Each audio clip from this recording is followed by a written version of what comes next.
You are now joining Children of the Watch. That's right. It's the #1 after show for all things Star Wars television. I'm your host, Alex Maxwell, and joining me as always is Mac Lacey. We made it, Alex. We made it through the intro.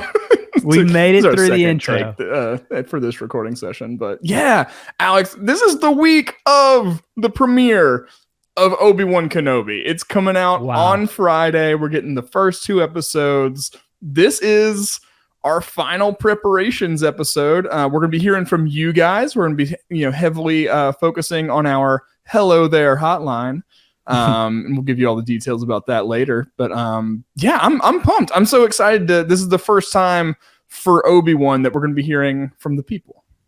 Yeah, and this will give you a good kind of preview of what our voicemail hotline episodes are like in case you're a new listener. We have scene-by-scene breakdowns, which you will find on the feed on Friday. We will have episode 1. We're going to break that scene by scene, go over everything, give our thoughts and theories along the way. Those are so much fun. And then on Saturday, you will have episode 2, our scene-by-scene breakdown, just to give it a little bit of a break right in between there. And then after that, we've got our voicemail hotline episodes where we hear from you guys. You give your thoughts, your theories, your questions, your concerns, all sorts of things on the Hello There hotline you can call into. And this kind of gives you a good preview of what that is. But yeah, we are an after show for Star Wars television. We originally started as the Mandalorian Watch, where we did the exact same thing for both seasons of The Mandalorian. But when they announced that there was going to be so much Star Wars television, we decided to transition our name from the Mandalorian Watch to Children of the Watch. Now, the origin of that name comes from the Mandalorian. That is part of Din's covert group called the Children of the Watch. Yes, it sounds like a cult. So if you're listening to it and someone asks, what are you listening to? And you say Children of the Watch, you're like, oh my gosh, is that a cult? You can kind of say, maybe. Yeah. I mean, what's it to you? Exactly. But yeah, so we wanted to kind of honor who we were, but also have the availability to cover all things Star Wars television. And that includes Obi-Wan Kenobi. We also covered the Book of Boba Fett, and you can find all of our scene by scene breakdowns on the feed as well. But this is a lot of fun. This is a little bit different format than probably most Star Wars podcasts. We do it a little bit different over here. But I like the way that we do it, and I hope that you guys do too. It's going to be really fun. This is part of the fun for me in watching these new Star Wars television shows. It's just being able to really go through an episode with a fine-tooth comb, Matt. Yeah, taking the time, making those connections. We really we love to welcome all Star Wars fans, no matter if you've been a diehard from day one or if this might be your first Star Wars property you're watching. We love that. We try to be a show for everybody, and our favorite thing is making some of those connections that people haven't gotten the chance to make before. We'll be digging through the details, pointing to all kinds of nerdy stuff that we know from our years of fandom. It's going to be a great time. It's going to be a great time. So just keep your eyes peeled on our feeds, breakdown episodes, hotline episodes. This is going to be the place to be for all things Obi-Wan Kenobi here pretty soon. Absolutely. And then today's episode is sponsored by KeepTheWatch.com. Check out our Hello There t-shirt. And you can use the code Hello There in all capital letters for free shipping in the US. You can see it on the screen if you're watching on YouTube. You can see what it looks like. So if you're listening on the podcast, pop over to the YouTube and type in Children of the Watch, and you can watch this latest video and see what the t-shirt looks like. But it's a cool t-shirt. We got a great response on it already. So make sure you get that t-shirt for Obi-Wan, before the show ends. You can enjoy that. Again, that's code Hello There, all capital letters, for free shipping in the US. Yeah. KeepTheWatch.com. All right, cool. Well, I think we can get into the show now. What do you think? I think so. Now, before we get in the show, I did want to address a few things. We got a contest, number one. Yeah. We got a contest coming up on our YouTube. You can watch our YouTube. We'll explain the rules on Friday, how that works. But basically, we'll be showing like an image on the YouTube. We're not going to address it during the show. You're just going to see the image. It's in Arabic. You got to decode it every week. And then once you put it together, you can send us the message in to our Gmail, mandalorianwatch@gmail.com, and you will be entered into the contest to win a Hello There t-shirt and a mystery gift from the Obi Wednesdays that we'll be getting, all the Obi-Wan merch that they're going to be selling through StarWars.com stuff. So that will be fun as well. Yeah. It's like a little scavenger hunt. It is so like while a you're listening to scavenger us hunt. enjoying Obi-Wan Kenobi, you've got another. It's like a little side quest for watching. Yeah. You don't have to partake, but it would be fun if you did. And there's fabulous prizes at the end if you want to take that road. Absolutely. And also, before we jump in, Mac, I do want to take some time and get a little serious here in the sense of we had originally planned to do this voicemail hotline live on the YouTube. We decided not to do that. We felt like it wasn't the right time considering the news that's happening today as of our recording. And the news has been really heavy today. It's been really heavy the week previous. It feels like it's been really heavy for a long time. Yeah. And one of the joys of doing this show, and in no way am I saying that we're important or I'm important or what we do is even really important in the grand scheme of things. But one of the things that I have loved about the Mandalorian Watch / Children of the Watch is the community that it's built. Yeah. The ability to find something that we all love, which is Star Wars, and talk about it, break it down, enjoy it with other people who are of like mind, who want to find things that they love and celebrate those things and find the joy in those things. That has been one of the biggest privileges of my life, is to do that. Yeah. And to provide a space and a place to listen and enjoy those sort of things with other people. And so, I don't know. I don't know what to say in the face of so much dark news, except that we're here for you guys. We love you, and we love being able to do this and enjoy things with you guys. Yeah. I guess like I would just urge everybody, just like find ways to foster community. We like Alex is saying, we've had a really unique chance to do this through this show. We've all have that power, and find ways that you can foster community around you, and that we can just promote empathy and taking care of each other in the world. And I mean that's really kind of what if we had to have a thesis statement for this podcast, that's honestly it. So just we love y'all, and look out for each other. Yeah, absolutely.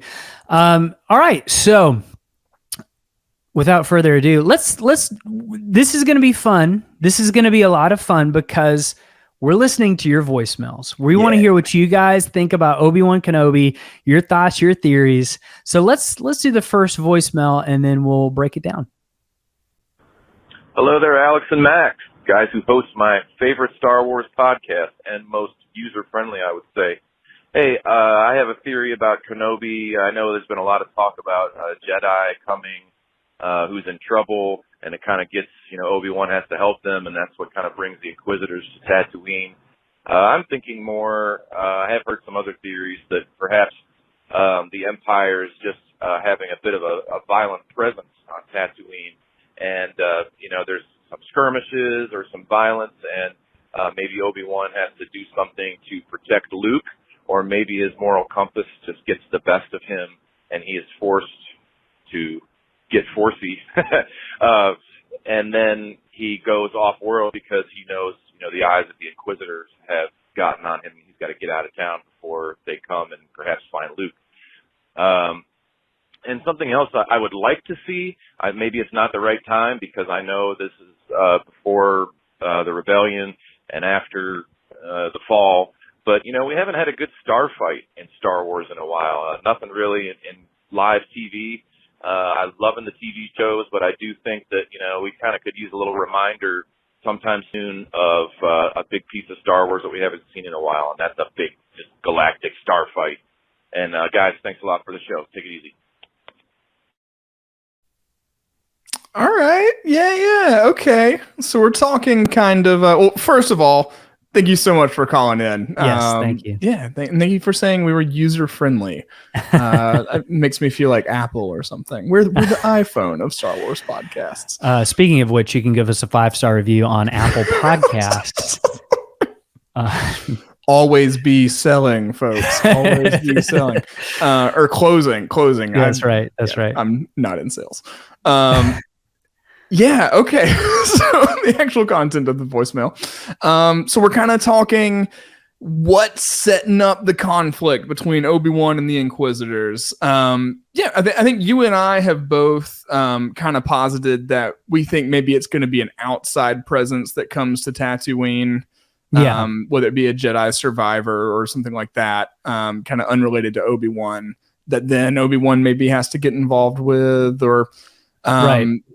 And this is a theory where it's kind of vice versa, right? So right. Obi-Wan kind of gets in trouble, makes a ruckus somehow on Tatooine, which very he's been known to cause a ruckus every once in a while. Like he has been known to cause a ruckus. So that would not be out of his character.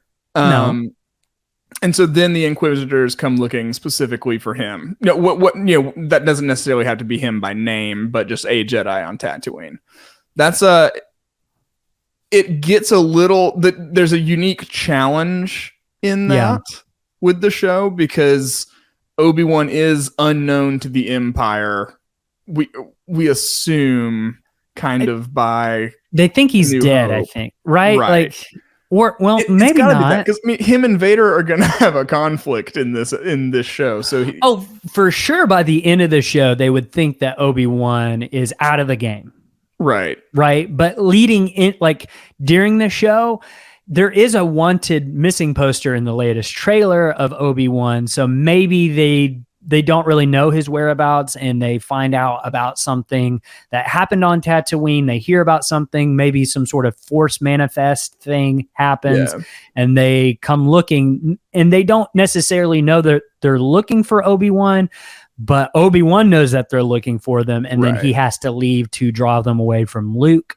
I could definitely see that happening. For sure. I don't know. I still get the sense, though, that it's a Jedi on Tatooine who goes hiding there because it is like a backwater planet, who would go hiding on Tatooine, and then it turns out, coincidentally, it's actually Obi-Wan. a pretty good hiding place. Great hiding place. Another great hiding place is Jakku. It is. But the reason I think I still think that it's like another Jedi is because from the trailers we do see Reva. It's Moses Ingram says Reva, not Reva, in a lot of the interviews. So Reva like ignites her lightsaber on Tatooine, and it looks like she's chasing someone that's not Obi-Wan. And I would assume that it would be another Jedi, because you don't really have the Inquisitors involved unless it is like a force sensitive person. That's their sole focus. Yeah. So I don't know. We'll see.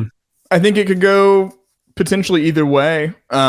I tend to lean towards Jedi Survivor as well, just because that also has been kind of featured heavily in some kind of flagship titles lately. So like Jedi Fallen Order is one of the biggest video game releases we've had lately. Right.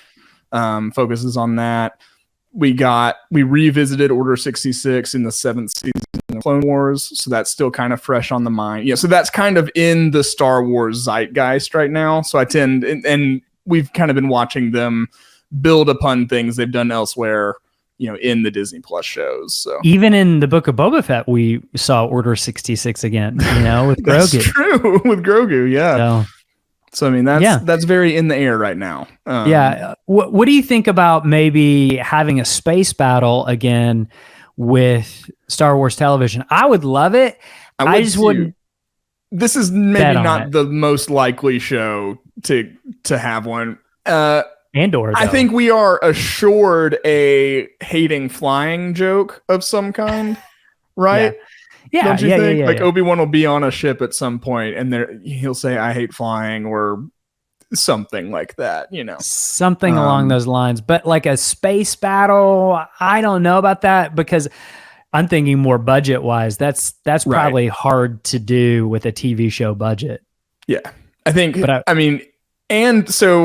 Andor, I think we might see something like that. I think that would be the show that's prime for. It'd still be small scale just from the nature of what Cassian's doing at that moment. Yeah. But there could be some little dogfights or something in that show, I think.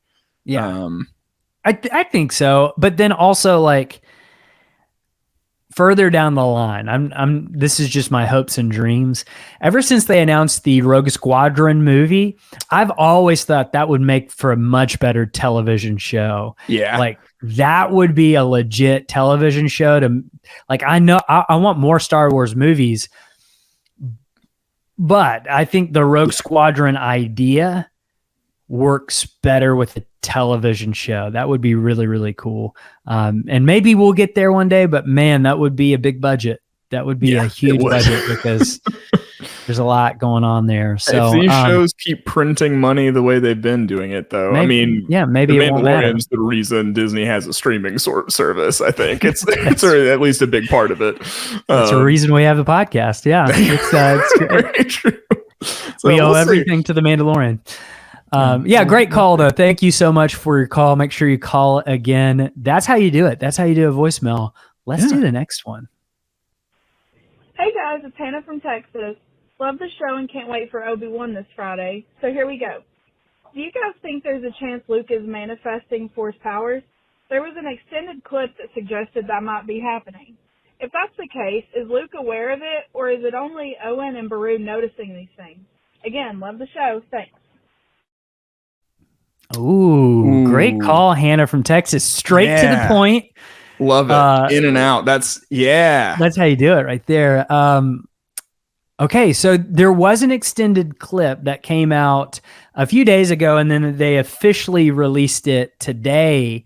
It's that conversation between Owen and Obi-Wan. This is not spoilers really at all. It's it's pretty much what we saw in the trailer. It's just a few extra lines. And Owen or Obi-Wan says something along the lines of he's showing his powers or something like that, isn't he? And then Owen tells Obi-Wan, to leave them alone. Yeah. So like, there's a suggestion there that maybe something's happening with Luke. Maybe he's doing some things with the Force.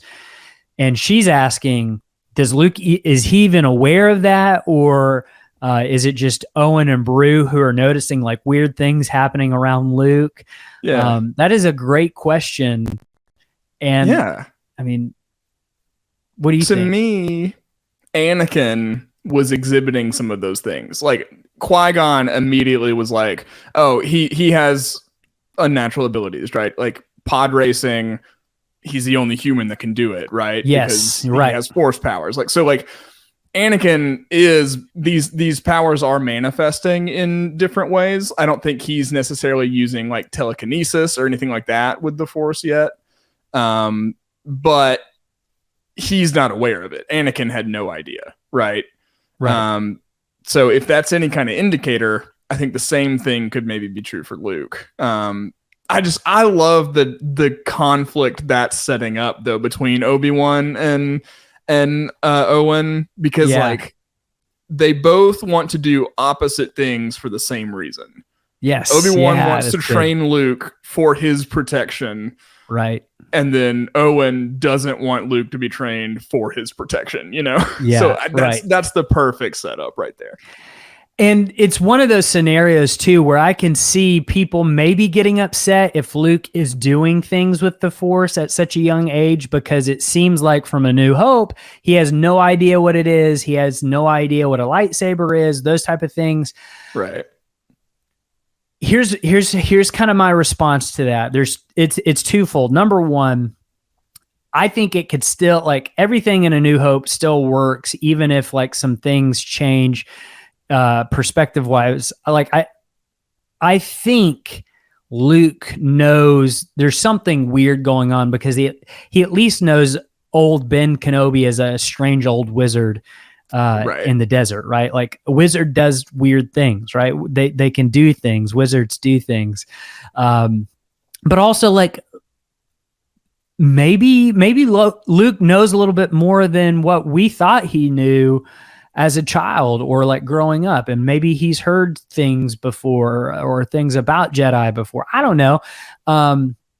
Just like, things can happen when you're a kid, and they be real and everything, and then they feel completely differently when you're an adult. You know? Oh, for sure. So like, by the time Luke's looking to get into New Hope, things he could have experienced as a child, he's kind of forgotten about by that point. You know? Yeah, exactly. Now, secondly, I think going into the show, we've got to be okay with, like, overall the canon might change like slightly, in the sense of like what we thought was true might not be true anymore going out of this show. And that's going to upset some people. There's going to be people who are complaining about that, who are complaining about other things about the show. And what I want to say to our listeners is, like what you like and celebrate what you like. Like, if there is something, if there's some element in the show that maybe you don't care for, that's okay. That's going to happen with every show. That happened with me with the Book of Boba Fett. That happened with other things. But find what you do like and enjoy those things, celebrate those things.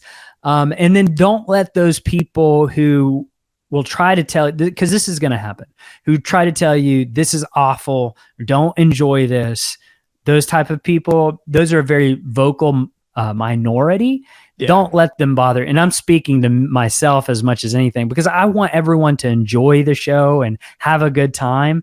But that's just not going to happen. There's going to be some haters out there, and just you enjoy it. And if other people don't, that's okay. But I mean, it is what it is. But I think with stuff like with Luke, especially, like, there's going to be upset people about what they. He's always kind of a touchy subject when it comes to adding or subtracting from his overall mythos, as we've seen. But I have high hopes that we're going to completely avoid all that this go around. That would be great. I want everyone to enjoy this show, and there be no controversy. With a straight face, though. Yeah. All right. So, all right, great call, Hannah.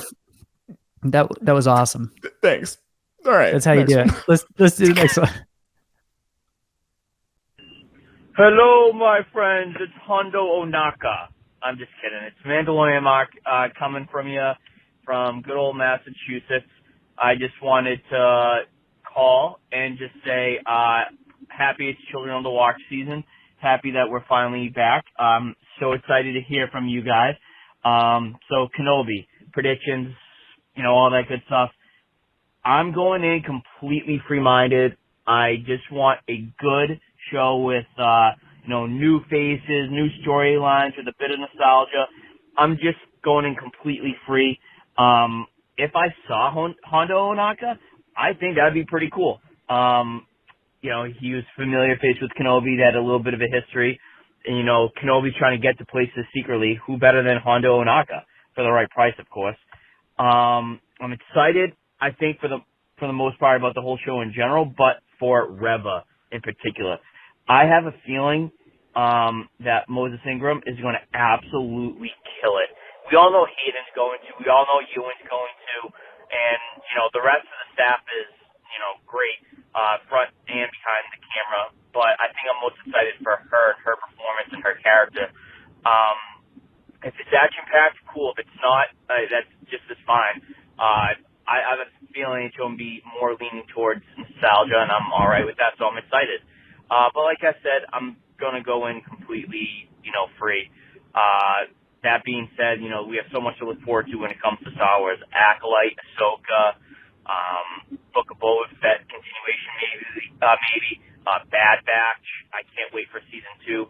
Mandalorian season 3. Oh my lord, I'm still hurt from Sundari Mandalore, but whatever. And Dave and John, I trust.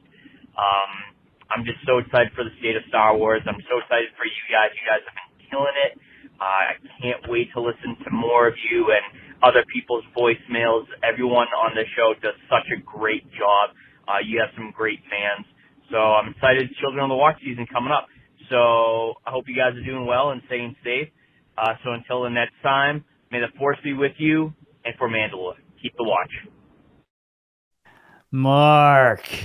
I think the first Mandalorian Mark voicemail actually is the bell that ushers in Children of the Watch season. I think that's probably what it is. I do love that he calls it Children of the Watch season. He does that all the time, and I love it. It makes me happy. It makes my heart happy. Mark, we love when you call in. Hondo Onaka, do you think Hondo Onaka could be in Obi-Wan Kenobi? I actually think that he's in a better position than a lot of people. I think a lot of this show is going to have to do with staying under the radar, being kind of clandestine. Who's a fantastic smuggler? Hondo. Now Star Wars has a wealth of smugglers in the repertoire, but I think coming, especially Obi-Wan being kind of, especially Ewan Ewan's Obi-Wan. Yeah. Ewan McGregor's Obi-Wan is a lot to get out in one go. But Ewan's Obi-Wan, I think, is very much tied to that prequel era and the Clone Wars and stuff. And even though we've gotten Hondo later, I think he's always going to be highly associated with the Clone Wars as well. So, I mean, the pairing would kind of make sense. He's in Galaxy's Edge as an animatronic. So I think, the public at large, even if you haven't watched Clone Wars, if you've been to Galaxy's Edge, there's a chance you're familiar. I think he's actually a pretty good candidate. He is a great candidate, and I do think it's a character that we're going to see in live action eventually. Yeah. They've invested so much into that character. And again, like Mac explained, if you're not familiar with who Hondo Onaka is, he's someone that was introduced in the Clone Wars. He's a Weequay, so he's the one that kind of looks like a raisin. Those aliens that look like raisins, basically. Uh-huh. And he is at Galaxy's Edge. He's the one at the Millennium Falcon ride. He's in Star Wars Rebels. He's basically the Jack Sparrow of Star Wars.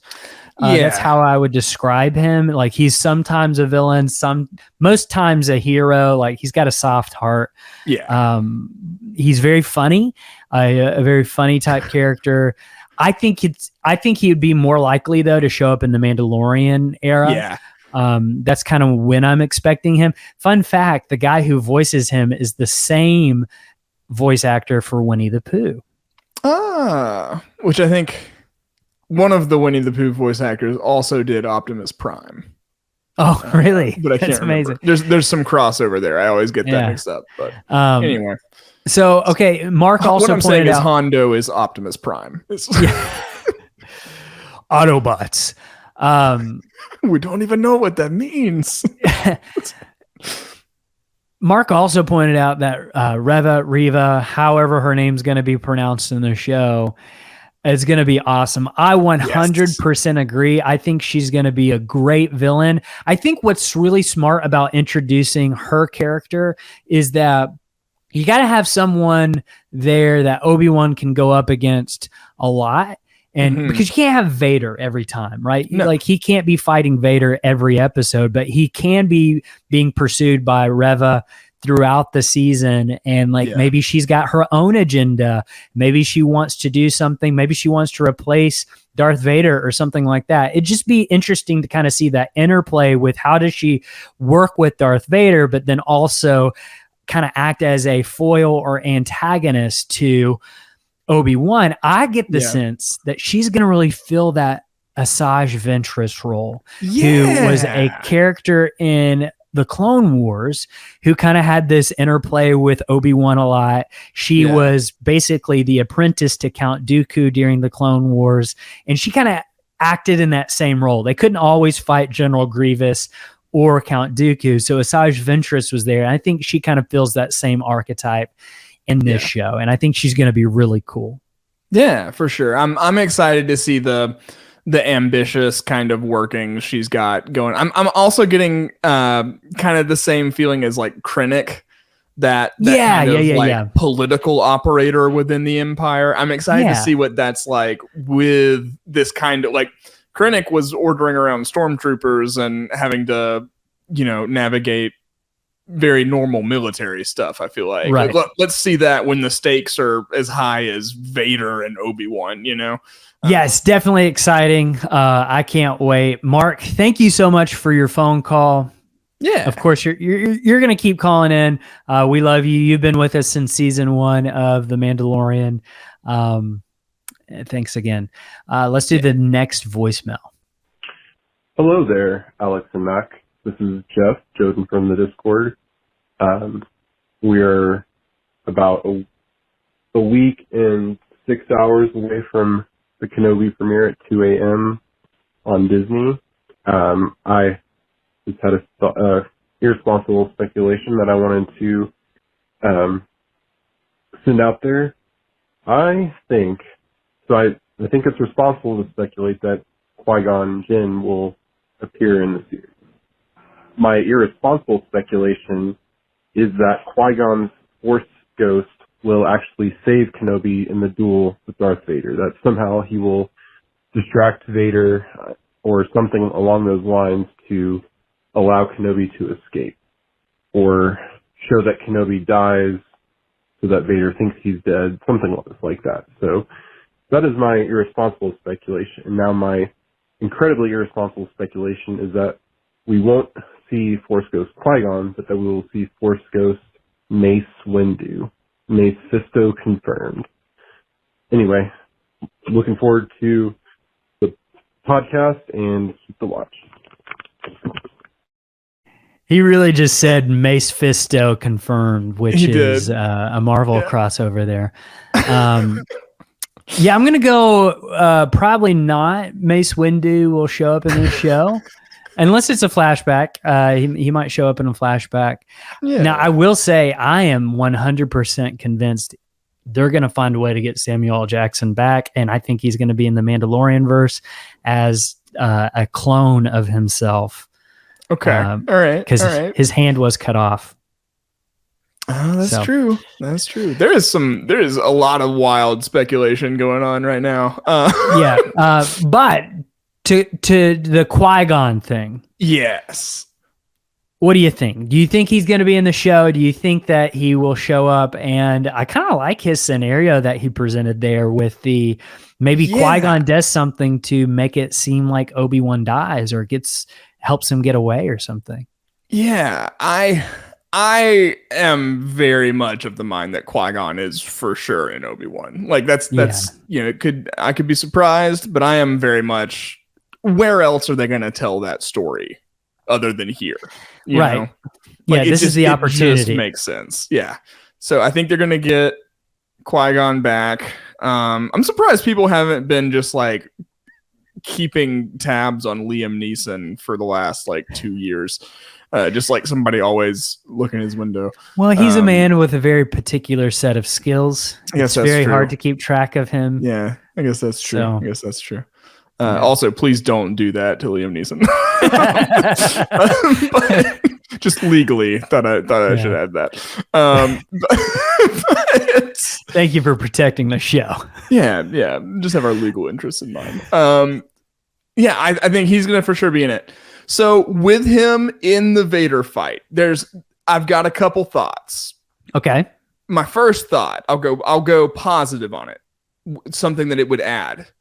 It would be a chance to kind of tie up the loop of Qui-Gon not really getting to fulfill that promise to Anakin. It gets him back into that story and gets a chance for something to happen, whether it's, and then also just Obi-Wan's grieving with Qui-Gon and his failure with Anakin, having his master help him with that. And I think he's going to do that, just not in a physical combat way. Okay. But if it was in a combat way, having him assist with that, there's a lot of loops that's closing on the Qui-Gon Obi-Wan story, Qui-Gon Anakin story. So I think there's some interesting things to do there.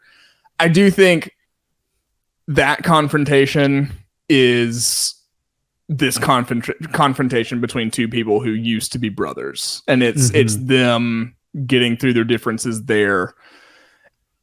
Oh, when Obi-Wan has that final fight with Vader in New Hope on the Death Star, yes, he goes into that with peace. So like, what gets him to that point, you know? And I think that's something he's going to have to discover for himself in that fight with Vader. Interesting. So those are my thoughts. Sense. That makes sense. But as you were talking, like, something started to occur with me just talking about the connection that all three of those characters have. Like, Obi-Wan, Anakin are like brothers. Qui-Gon's like a father to both of them. Right. In a very real sense to Anakin, especially. Oh, are you going where I think you're going? So, like, what if Anakin saw Qui-Gon, like, in the fight, or like Qui-Gon spoke to Darth Vader in the fight? Like, what would that be like? I do have questions on whether or not, like, someone so steeped in the dark side would even be able to recognize something like that. But what were you going to say? Mortis. Hear me out. Oh, gosh. So we know that, like, Anakin is involved in all these huge cosmic things. We know Obi-Wan is kind of this just like absolute representative of the light side, kind of incorruptible. But with that, there's some things that come with, you know, following the Jedi dogma, things like that need tempering and need balance. Qui-Gon was always a little bit off the beaten path for a Jedi. Yes. And I think he could take that balance spot. So you have Qui-Gon as the father, yes, overseeing this conflict between these two brothers, these other two extensions in that whole Mortis paradigm. For anybody, quick crash course, Mortis is just like a cosmic force thing that sets up this trinity. It could be real, could be all something that happened in the characters' minds. I think that, but there's a father that represents balance between the brother who represents the dark side and the son and the daughter. The daughter represents the light. It's the closest thing to deities that the Force has. Yes, and I really think they're more metaphysical than anything. I don't think that they're actual deities. I think they're just representing different aspects of the Force. They're just kind of the way in which those things are manifested. And so in that conflict, if you have Qui-Gon kind of like holding the balance between Vader and Obi-Wan, that would be cool. Sets up something cool there. So that would be cool. And you can hear more about Mortis on our Obi 101 episode, The Secret History of Obi-Wan Kenobi. We dive into that because that is kind of an important arc in the Clone Wars that I think everybody should watch. I think it's a really cool arc. Whether you like it or not, I still think you should watch it. But yeah, that's a really interesting aspect, Mac, that I think is very possible that we could see play out in real time on the show in just about 3 or 4 weeks, probably. So we're almost there. Like, we're going to be halfway finished with the show after next week. How crazy is that? Crazy. Yeah, it's going to fly by. So soak it in. Yeah, for sure. Let's soak in these next voicemails pretty quick. Let's do some lightning rounds here. Let's do that. Let's get into them. Hey guys, this is James from Long Island, New York. Just want to say I really, really appreciate your podcast. I am a 46-year-old huge Star Wars fan. I was on my cousin's lap at 7 years old watching Return of the Jedi in the movie theater, probably scared out of my mind. But Star Wars has been a big part of my life. Loving your podcast. I've been listening to it since probably a little bit before Book of Boba started. I found you guys, and huge fan, listen to all your stuff. For Obi-Wan, for someone who grew up with the originals, I don't think I'm that worried about it. Nothing really has disappointed me in Star Wars land, in the Star Wars, as you guys like to talk about. Each Star War for me has its differences, going to the prequels, to the Book of Boba Fett. Each in their own way, I find something that I love. And so I can't say I'm ever really that disappointed. I am looking forward to seeing this Obi-Wan show, but I think even more so seeing how the rest of all of these new TV series all sort of stream together. I am on the middle of season 3 of Rebels, which I am watching with my 7-year-old, and just love it. It took me a little bit after watching all the Clone Wars for the last few years on Disney Plus to get into this one because I loved the Clone Wars so much. But now I am just thoroughly loving it, and I sort of know the conclusion already, but really looking forward to how it all ties together with Osaka's show and Mandalorian and everything else. So again, thanks so much. That's how you do it right there. That is the right kind of attitude to have with Star Wars. If I could, I think we need to get that engraved in a brass relief. Yeah. As just a general philosophy to keep in mind. So I that was super cool. You've been a Star Wars fan for, way since before I was born. Yeah. And I loved getting to see the perspective you have on being around for all these different eras coming out and finding things that are different, but things that you can love about each one. And I think that's just an amazing example for all of us to follow when we're consuming these medias. And then also he mentioned, he's really looking forward to Obi-Wan, but then there's so many other shows coming out too. So even if Obi-Wan disappoints you in some way, or it's not everything you wanted or whatever, there's so much Star Wars just right around the corner. So that was just an amazing perspective to hear. I love it. I loved it. That's fantastic. I think you said everything that I was going to say. I agree 100%. Let's do the next voicemail. Great voicemail. Thank you. Yeah, thank you so much for your call. And everyone watch Star Wars Rebels. Yeah. Hey guys, this is Willie from Louisiana. Been a big fan of the podcast. Been keeping a watch since Mando season 1. Super excited for Obi-Wan to start.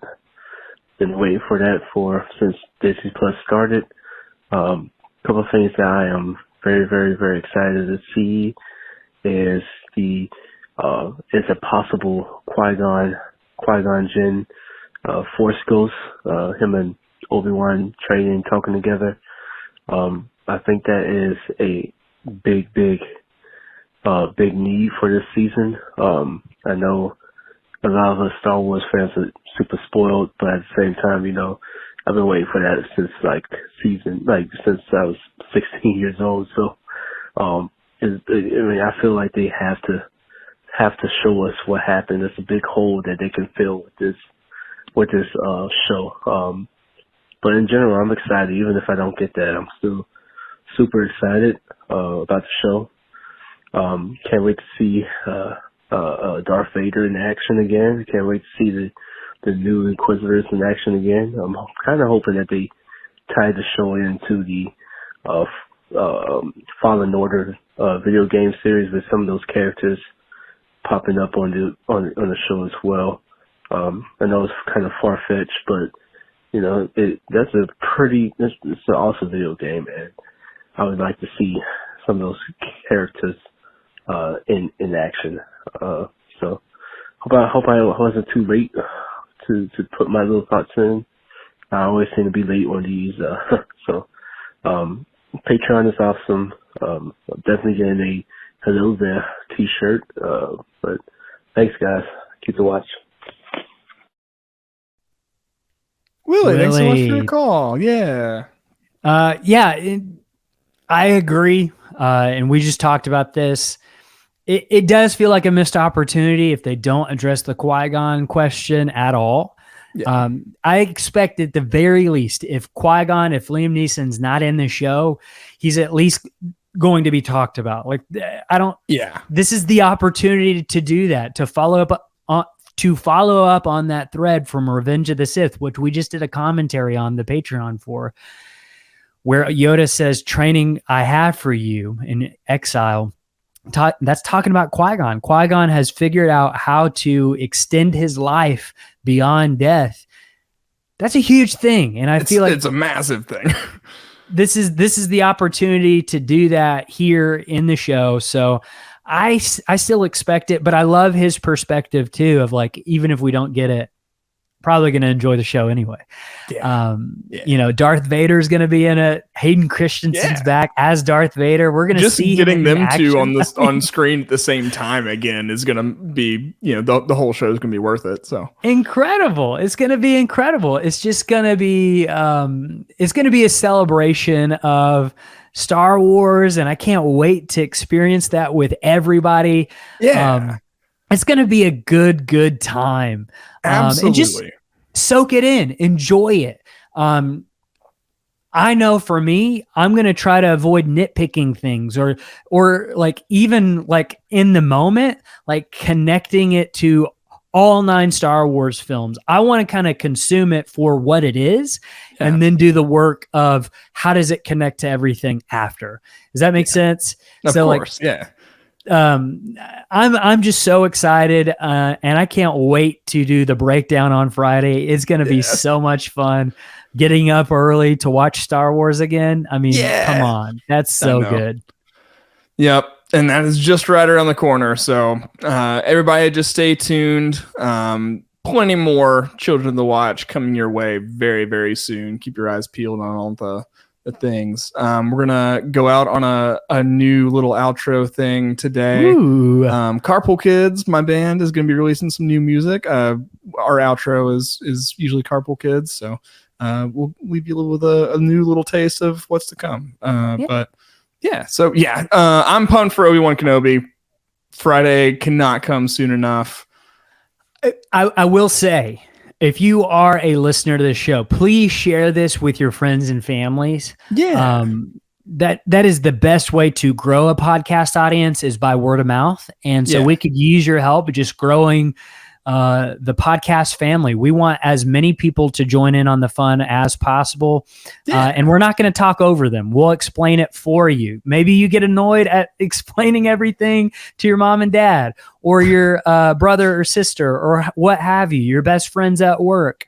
We got you covered. We'll cover that for you. And then you guys can talk about it after the podcast. Yeah, for sure. All righty. Well, Obi-Wan Kenobi soon enough. But until then, keep the watch.